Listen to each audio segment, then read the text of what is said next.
take care of you.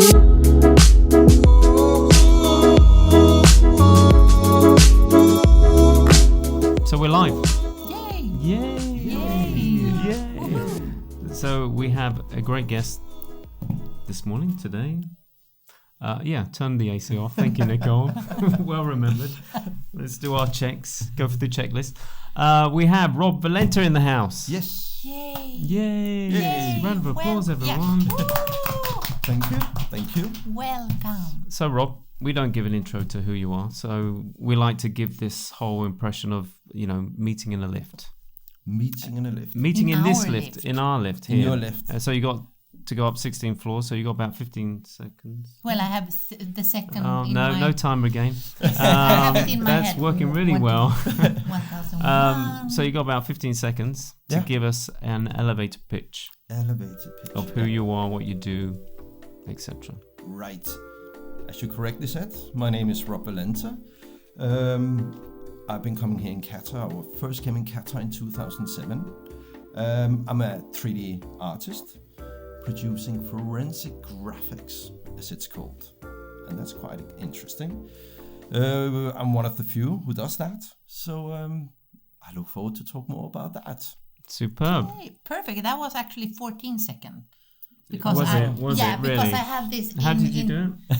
So I have a little trick. Go on then. It's 1001, 1002, 1000. Okay, we have to put that to the test at some point. Wow, forensic Graphics. So that makes me a forensic artist. Okay. So cool. It all links together. Well, let's go straight into it because I'm curious how you actually got into this forensic graphics. Yeah. No, it is actually quite an interesting story.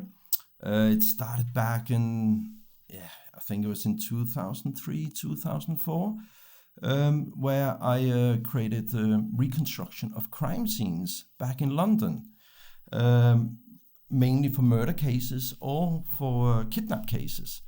So I had a seamless transition getting into construction disputes. All right, let's go even further back. Ooh la la. When you were at uni, you studied? I studied illustration, technical illustration, and graphic design. Okay, and did you ever think that you would actually be recreating a crime scene? Never, ever. So how did that journey happen? Yeah, that was a bit of a journey.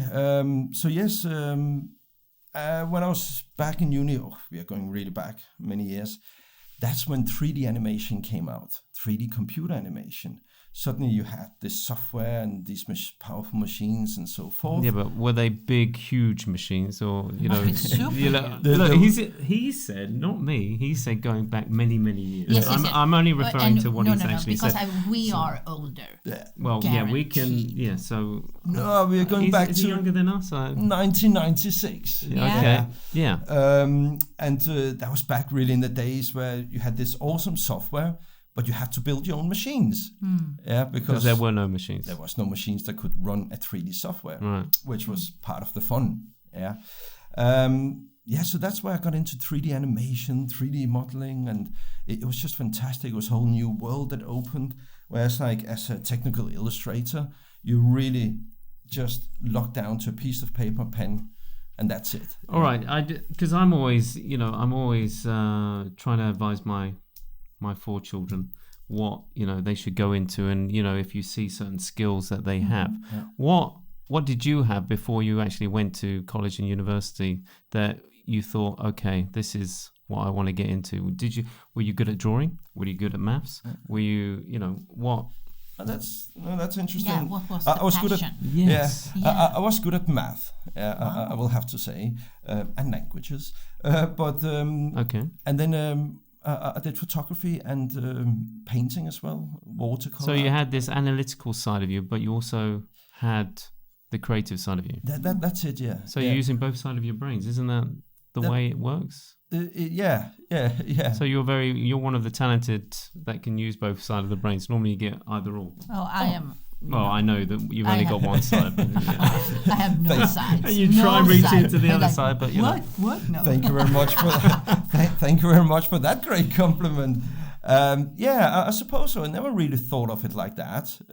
But yeah, I mean, I've been good at using both sides of the brain in terms of, as you say, rational thinking and analytical, but then at the same time being able to look at things from a different angle, outside the box. Like, for instance, my math book. My math teacher always told me it's a piece of art. No way. Because all my graphs are beautiful and they were lined in colors and there was a legend and all that. But this was back in Denmark, oh, right? Yeah, that's back in Denmark many years back. Yeah. So I think that there's always had that in me. And then when I started doing really the photography, it was fantastic. And then but when you were doing photography, how were you looking when you were composing your shot? Were you looking at it on a technical side? You were, more into the camera, or you're actually looking at the... To be honest, I used my common sense. I didn't know anything about composition, lighting, or whatever. It was just whatever I felt was correct.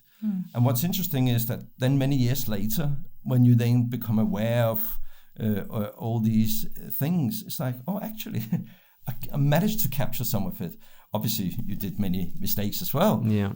But like there was a reason I wanted a low angle or high angle, and I can, when I go back and look at it, I thought, no, that's actually pretty good. So I think it's always been in me. So did anyone guide you to take the certain course that you took, or it was just luck, or what? I needed to get out of Denmark. Yeah. Why? Really? Denmark's such a lovely place. Scandinavia. I know. It's a great place. Yeah. No, why? Why did you need to get out of Denmark? What was wrong with it?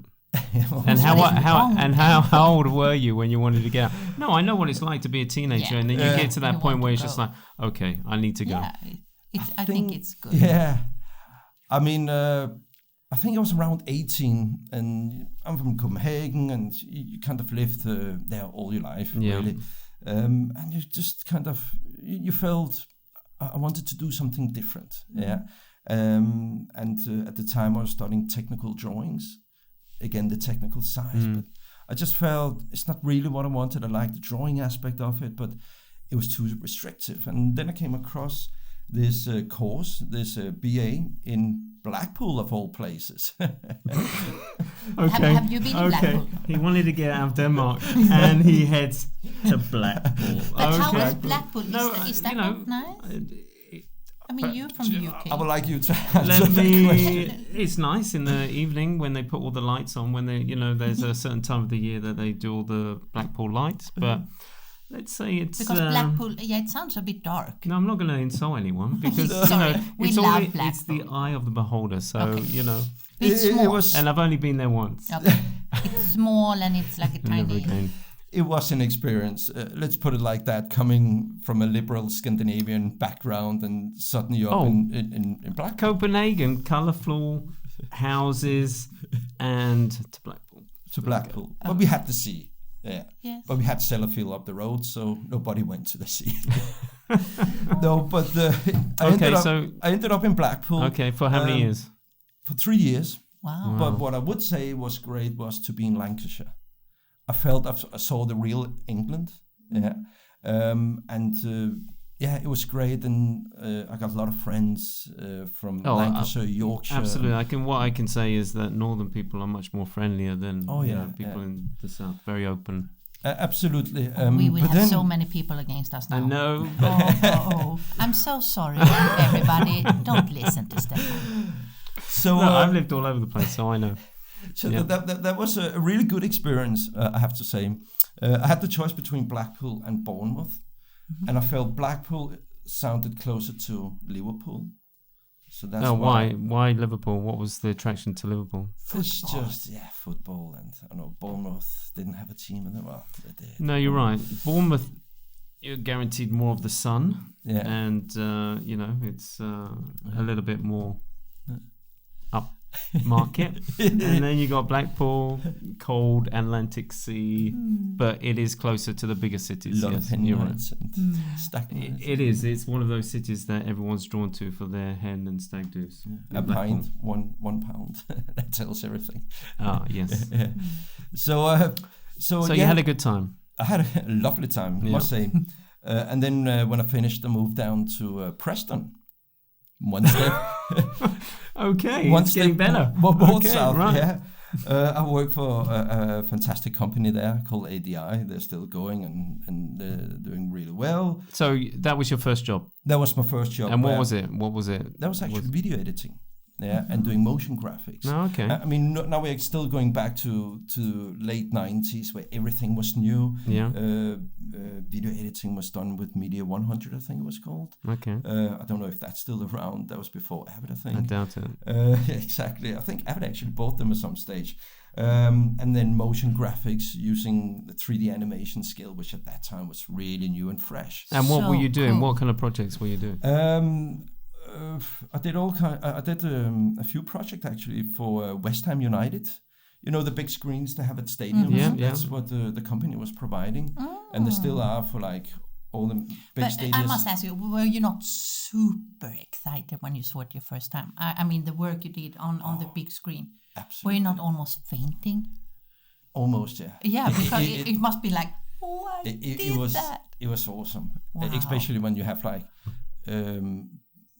Yeah, it was just Well, probably just yeah. a shame to watch the football. That you were just there watching Be quiet, the. everybody. You That know, is it's West my Ham. work. You know, I Yeah. did it. Yeah. What is it?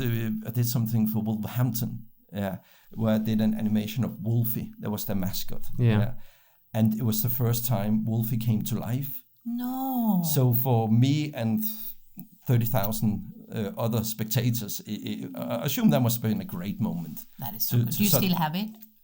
Somewhere, Somewhere in the loft, somewhere. somewhere on a drive that is not compatible Oh, with no, you're anything. right. Yes. these days, you know. Yeah, that's the problem with technology. When it, Oh. you know, Yeah. improves, it's just like, oh, we've got to update and transfer Yeah. it from one.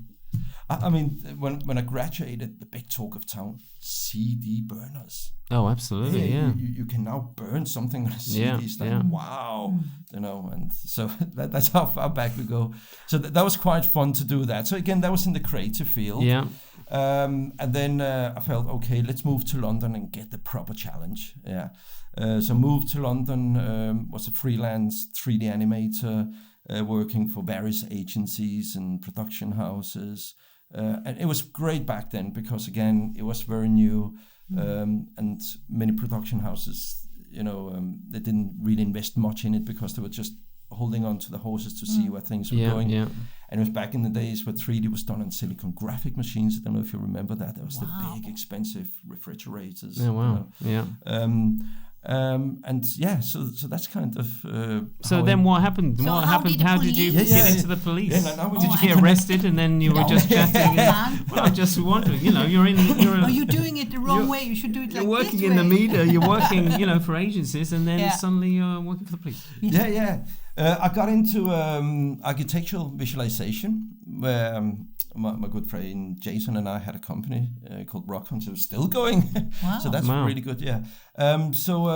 We only did architectural visualizations, and that's really where I got into all this CAD, the accuracy, modeling up to drawings, and making sure that everything has to be accurate. And you like that. You know, coming Yeah, from but a creative side, and then suddenly you're very to detail and Yeah, but I think that's the math part of it. Yeah, that's what I that see, something absolutely, comes yeah. in. Yeah, that in math it's the other side of the brain taking But over that's the so brain. interesting that you have those skills, like both sides. Absolutely. Because otherwise you will get bored, I and you're never not. ever thought of that. So cool. But I'm terrible at accounting. Yeah, but who isn't? I mean, really, we don't like that. No, that's why we just give it to our Yeah, accountant. because no, Sits in the corner. No, we don't do that. Doesn't see much light. No, No. boring. Yep. Sorry. And Sorry. No, absolutely. And then by accident, I got offered, hey, do you fancy doing something, on a crime scene investigation project? And for me, it was like, wow, that sounds awesome. Haven't thought of that avenue.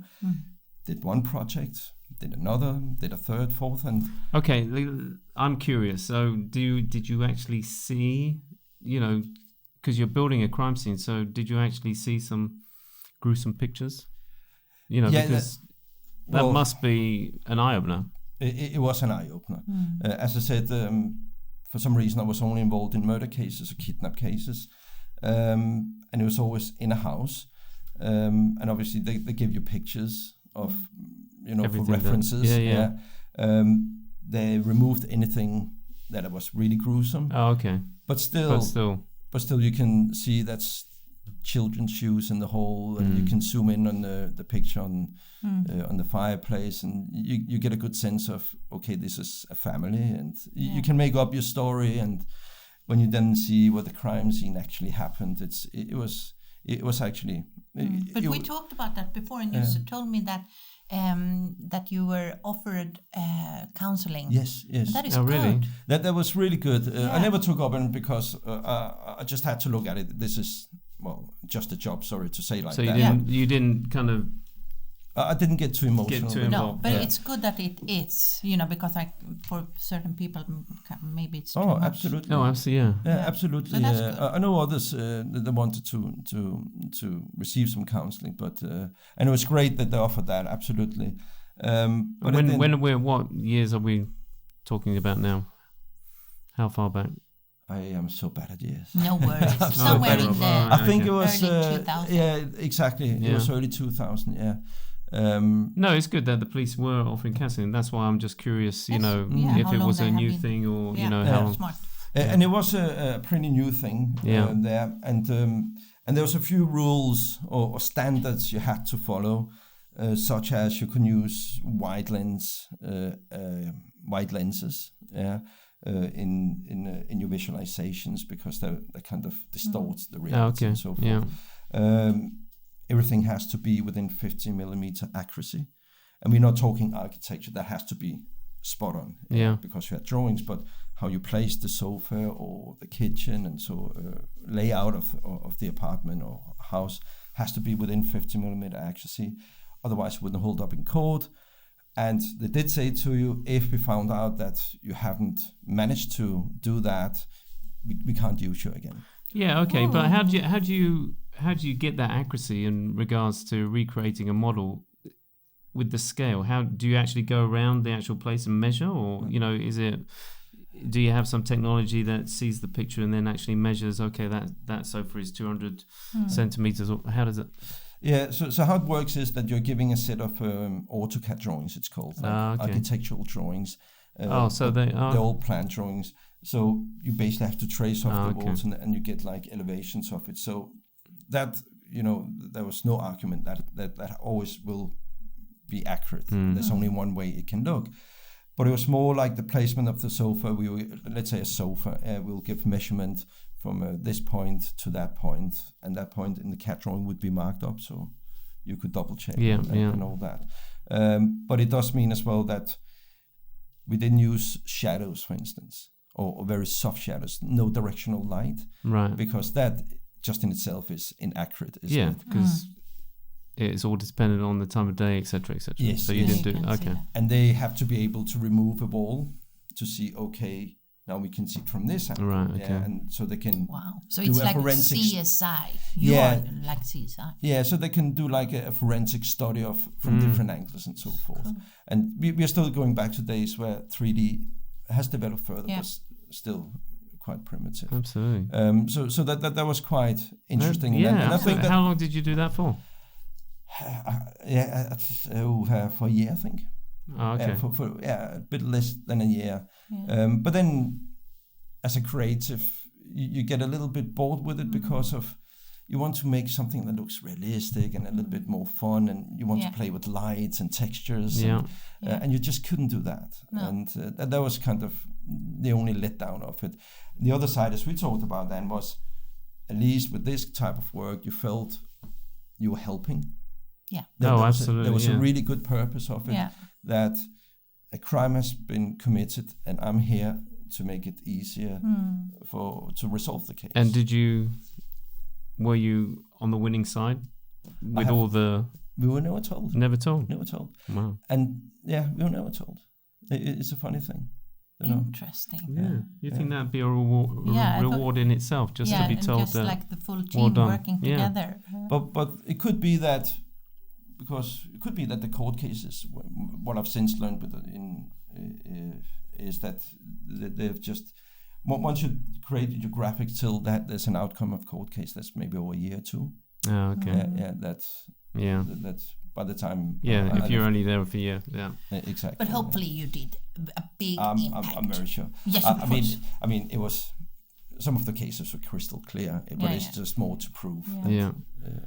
So how did you end up here? I'm so curious. No, that was one of the exciting. After England, you came and there. then I was still in England and so forth, and then I watched this program on I think it was Discovery Channel called "Great Engineering Gone Wrong." Oh wow! Right, so that would be like they would go to France and. Here we have built this bridge. It looks fantastic. It's the longest or whatever, but there was a lot of challenges on it. And then there was a 45 minutes documentary of why it became a challenge, what went wrong with it, and why it took much longer. And then these programs consisted of film footage, interviews, 3D animations, voiceover. And I sat there and thought, this is exactly what I want to do. Yeah. Because I do have a love for film as well, but that's what I thought. This is exactly what I want to do. It incorporates everything, and really I can do all of that. That's how I felt. Except the professional voiceover, I thought I can do all that. I don't know. You can do that too. I don't know. It's like Danish. It's like Danish. It's cool. People think I'm from Wales. No, Mads Mikkelsen. Nothing wrong with that, by the way. Nothing wrong with that. Oh, you did live near Today there. we have Preston, Blackpool. the UK has not been it's not been a good day for you. I really hope I haven't offended anyone. No, you've been the The worst. Danes, the what? Yeah. So I thought this is fantastic. And then I met with my friend Peter Murphy. Our Peter Murphy, Our- we love him. We do. Yeah, we do. So how did you describe him last time? As a teddy bear. Teddy bear. It's his birthday today, by the way. No way. It is. It Oh, is. I need to send him a It's, text. by the way, we're recording on the 29th of August. So, Yeah, so you sorry. know, this is going out in a couple of weeks. Yes. So. Yeah. So I'm We going to. can give him a birthday song at the end. Yes, we do that. And he's still not 50. No. He's Okay. Not? Oh, good. Anyway, all right. Sorry. Anyway, yeah. So I met with Peter and I said, can you just remind me what it is Quantum is doing? And then there was kind of construction disputes, which is really great engineering gone wrong. And I thought fascinating. And how many years ago was that? 2007. Wow, and you've been doing it ever since. Ever So since, you never got bored? Never got, well, no. Peter will be looking at this. Absolutely. So Peter is your boss. That's why you I had know, to. no. That's why you To had be honest, say it. never got bored. But there's sometimes you just wish, could we not be a little bit more creative with it in terms of So that's your creative side of your brain just yes screaming out, come on, yeah I want more. I want more.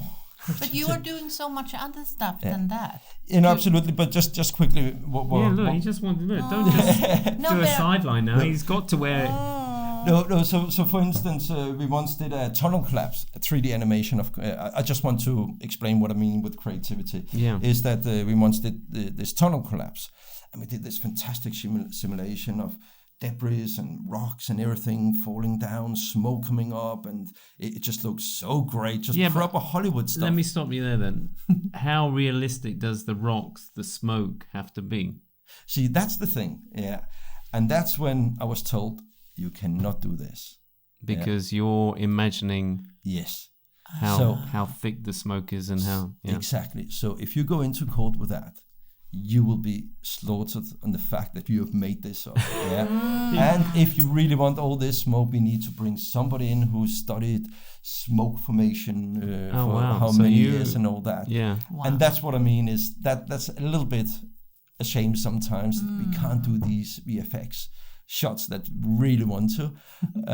But it's fully understandable.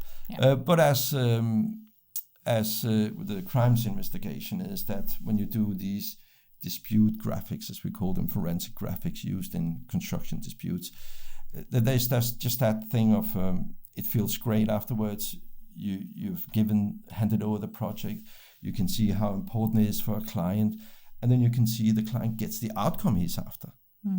You know? Yeah, so Rob, let's just go into the fact that, you know, what quantum solutions, global solutions is all about is the fact that, you know, if there's a company that's got a dispute, yes, generally there's a huge report in paperwork that Correct. they have an option to give to the legal team, legal or team, lawyers. etc. Yeah. And what you do is convert this pile of paper into an animation, a movie, into a to 12 minutes which animation. basically breaks down the whole of this boring paperwork into something tangible and that, you know, someone can actually sit and understand fully. But who goes through all that paperwork to digest and then convert it? You know, I thought we had a bad job, you know, converting someone's ideas into a promo film. But this into a 12-minute film, who does that? Yeah, who does Is that? that that part of your job as well, or is there someone else that goes through the whole technicality of it all? No, exactly. That it's either the client will help me develop a voiceover script Right. from all these stack of documents, because you write, I can't read all that. No. Yeah. No, and there must be a lot of information that And it's you very need to technical. know. Yeah, It's no, like, exactly. And, you know, a stack of folders down Yeah, to 12 that's like some of the minutes. tenders that we apply for. It's just like I'm falling need to be asleep by a half professor. the time I've gone through it. No, So I know, but how? But I have to say, luckily, they have an executive summary right at the beginning, which is only like 30 to 50 pages. That's readable. And in there is basically a summary of the whole lot. all that. So I usually would start with the executive summary unless a client would say, hey, actually, let me do the voiceover script, because all the graphics is timed to the voiceover. So the voiceover is, of course, the most important part. Okay. It's all about storytelling, Yeah. as we all know. So either he will take on that challenge, or I'll be giving executive summary that I will write out. And then I have all the document where I can go in and do word search on certain keywords and found more details.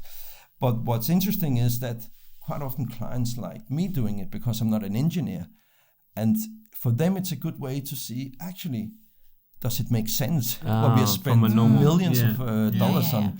Interesting. Is it understandable? And if I get it wrong, well, you have to assume somebody else would get it wrong who's not emotionally involved in the project. So it's a kind of works both ways. But that's also interesting that you're touching by the word emotional, because I remember the first time we listened to Rob at the QBBF breakfast. You did a presentation, which And we met you the first time, Yes, and we were like, that's true. "Oh, we want you on board on our show."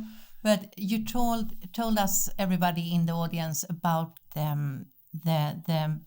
your work is taking away the emotions from the different parts in the case. Yes. Because they are maybe very angry, or you know, like that is two parts that is having an argument of something. It's like a divorce or something like that. It is like a divorce. Each one knows that they think they're right. Yeah. And this one actually you take it and just go, this is all it. the facts. I think I'm glad you remember that from the QBBF. Well done. Good How memories. come you never remember a meeting that we had last week?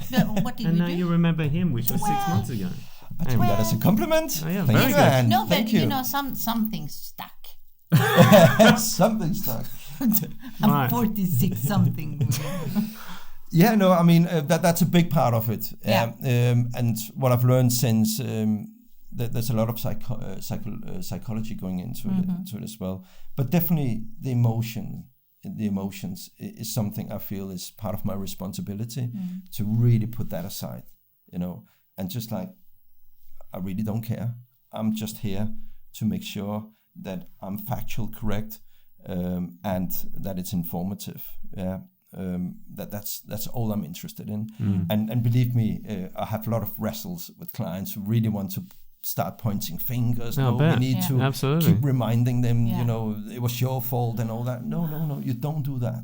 You know, otherwise you'll go nowhere. And a judge, you know, he appreciates just something that's neutral. Yeah. You know, I mean, quite often decision makers, you know, they understand the case, but they don't have the right grasp of facts, and they just need something that can help them to make a decision. But you say something that's neutral. That must be really hard, because who's paying for you to create this? You know, is it the you know, construction company, or is it the actual client? Who?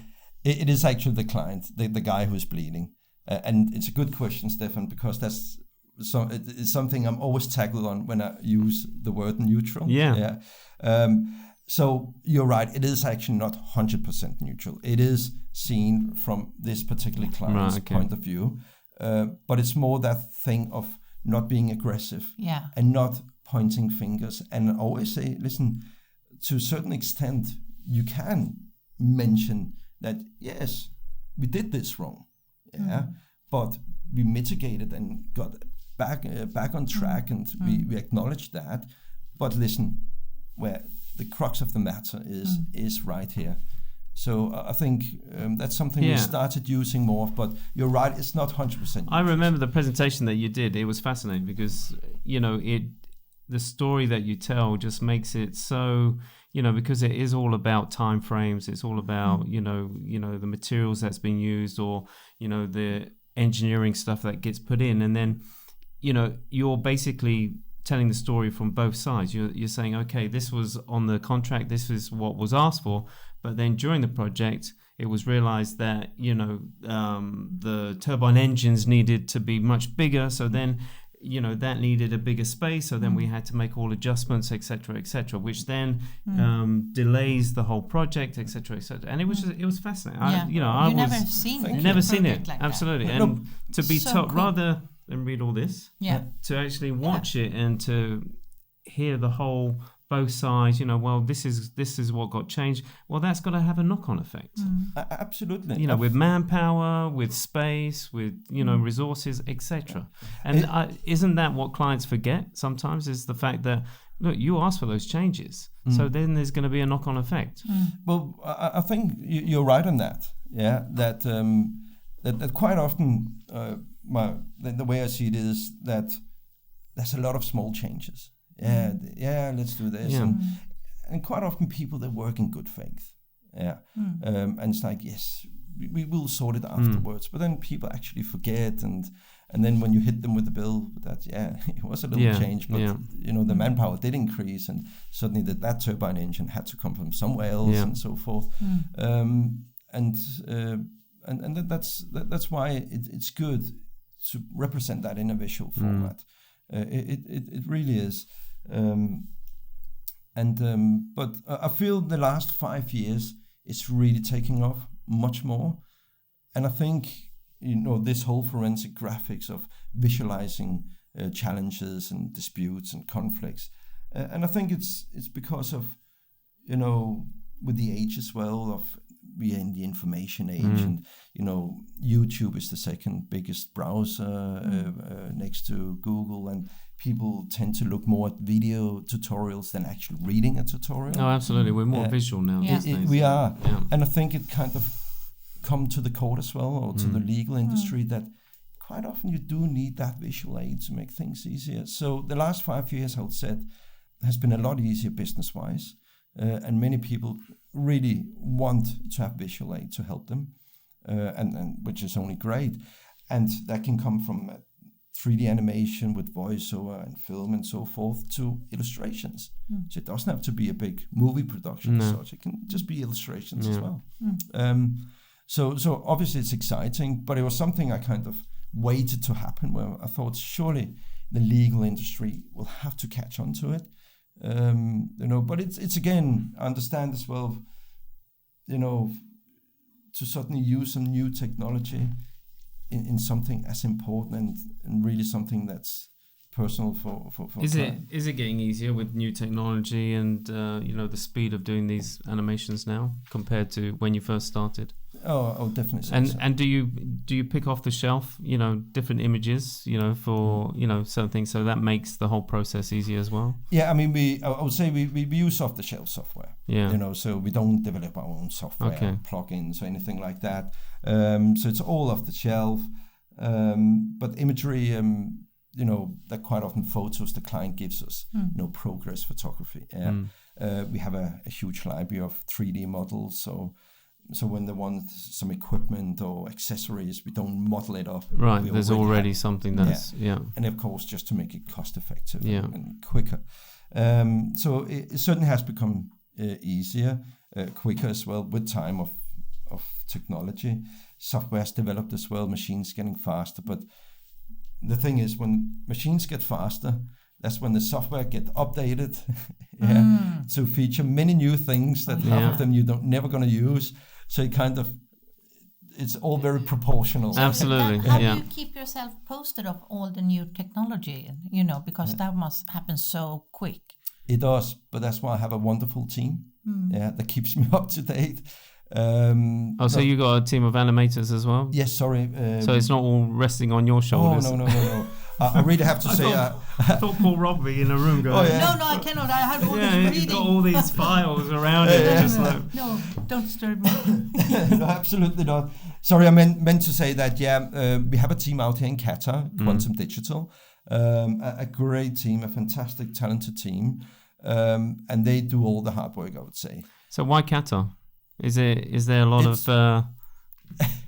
disputes? Yes.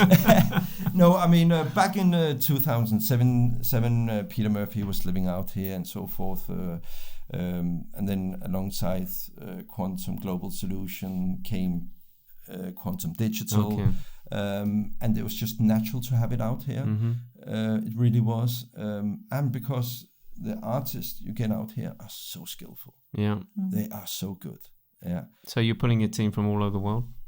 Your team? Is it? Yeah, in my team, it's mainly from India, Philippines, and UK.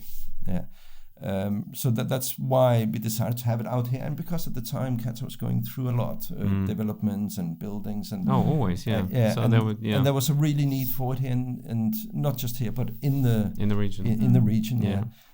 So it just made sense. Yeah, absolutely. So that's why we always say that Quantum Digital, this kind of concept of forensic graphics used in construction disputes that not many people do, actually came out here from Qatar. Yeah. That is so that's and great. now we are trying to take it around the world, but depending on where we get more jobs, we might open a little studio there. But origin is, and I'm glad to say that, is here in Qatar. Superb. Yeah. So we are happy for that. how do you keep yourself sane? For just all these for all this, looking at paperwork and laptop. Is there any release? There is a release, 2 releases. I have a great passion and love for music, and photography. So really merging that together. No, so you're keeping the creative brain, yes. while the whole. Otherwise, it's a conflict, and you need a forensic person for you. Yeah. For your conflicts. I know. I think I need counseling now. Working in construction dispute more than I ever did for crime scenes. So, what kind of music? I'm a big jazz lover. Oh, really? Yeah. But to be honest, to say I'm a just jazz would be a lie. It's both hip hop, rock. I mean, I'm into everything, but I really always had a love for jazz, especially, and it started with jazz art. I don't know if you remember the old jazz posters for jazz festivals. I remember as a kid growing up, I always found them so creative. Just wow, how did you think of that? Yeah. And jazz is kind of always, challenging the status quo, the blue notes, and being on the edge of is it out of tune or whatever. And then I said, well, hang on, let me do some jazz photography. There's so many doing rock photography and so forth. Well, I was going to say, aren't the Danes, ultimately into their rock? And the Swedes are as well. You love your rock music. Well, no. What I would say about the Swedes, and did you know that Sweden are the 3rd biggest export of music in the world? I do. We are really good. You are.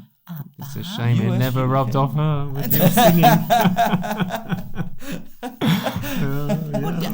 Stefan. Just saying. I know when we're doing the audio setup, Nicole's very quick when you're singing. Yeah. It's just like, yep, that's right. And we have our carpool karaoke. And we sing. Carpool karaoke. I thought where that was someone great. doesn't even know the lines. Even to ABBA, you don't even know the words. Whoopie doopie doopie. And what? I want to be in a car with you guys. It is so fun. Oh, you have to come. Yeah. But I'm super interested because you are so talented. I've seen your photos. Thank you. I'm following you.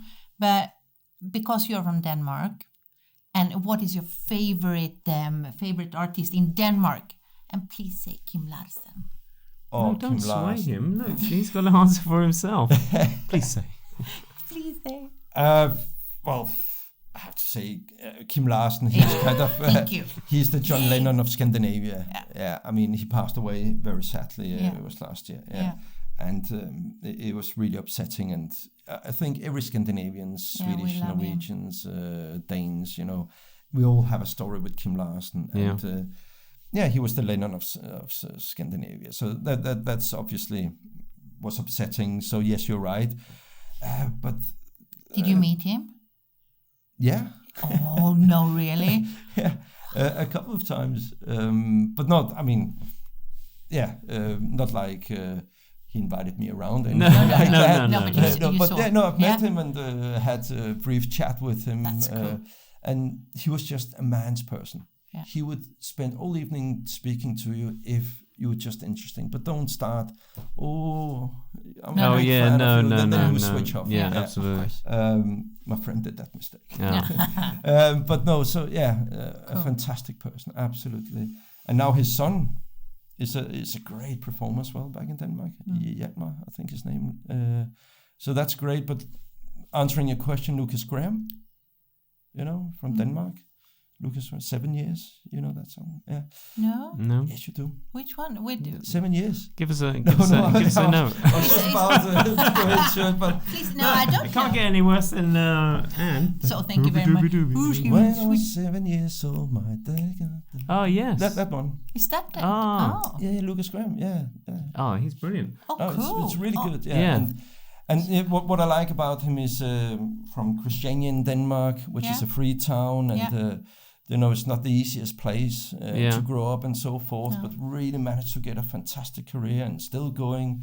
I think he released his second album, which is just fantastic. Wow, I think, well, I haven't. I've only heard his song, but I've never got into. Yeah, so no, absolutely. I saw him live in London. Yeah, just brilliant. Yeah, cool. So I'll probably say contemporary that, but then we have loads of Danish rap names, but nobody outside them.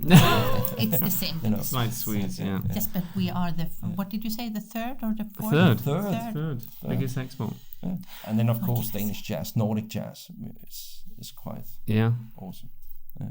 Anyway, we're coming to the end. Oh no! We already? have literally and these guys are worried because last time we were interviewing, they were running out of batteries, they were running out of memory, 4 times. they were literally running all around, swapping the cameras, and so I'm looking at them now. I'm really upset. Really, absolutely, we've gone over time. Yeah. Oh no, I'm sorry. No, it was all my. Anyway, quick fire questions, Rob. Yeah. Who is your biggest influence in your life? Professionally. Either or. Yeah. Wow. I will say my dad and my mom, obviously. And my daughter as well. But no, I mean, professionally, I mean, Carson, the typographer. Yeah, he was the first one who really got into graphic design-wise and still loved to bits, and he comes from a surfer background. What's interesting, actually, he has a degree in sociology and only a 3-week course in graphic design. Wow. Yeah, and so him, somebody like Charlie Chaplin. Yeah. Fascinating story, and all. I mean, humor for me always sells. You know, so I would say probably those type of people. Nice. Yeah. What's your favorite film? Favorite film. Hey, what did you have to ask that? Oh, there's so many. I mean, Anna and I talked about Searching for Sugar Man the other day. I haven't seen that. God, that's a difficult one. I mean, I would rather than answer the film, I went back to the cinema to watch, at least once, twice, and even third. Was Fight Club for some reason. Oh yeah. Fight Club. Great film. It was just one of these where you had to see it because you probably missed something, and the whole story. It's one of these. I wouldn't say I wanted to go out to start a fight, but you had that, the statics. Fight Club, but there's so many others. But that one just stands out. Yeah. Favorite book? I don't read much. Audiobook? I don't listen much. No. Okay. I read the news. I'm sorry, BBC website. Is that an answer? No, that's fine. That's it.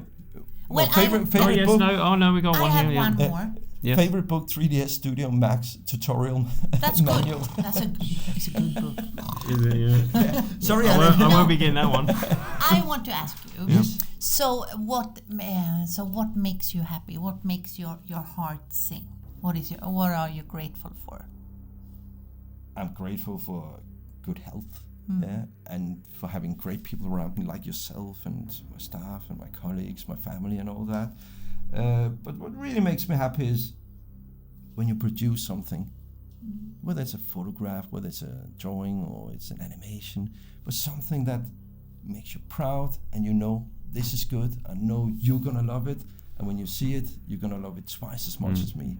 Yeah, I mean, so I think that's again the creative thing of, creating something that has value and that looks good and that people like. I think that is really what makes me happy. Superb. Thank you. And just before we finish, I have something for you. Oh. Yeah. Oh, we like gifts.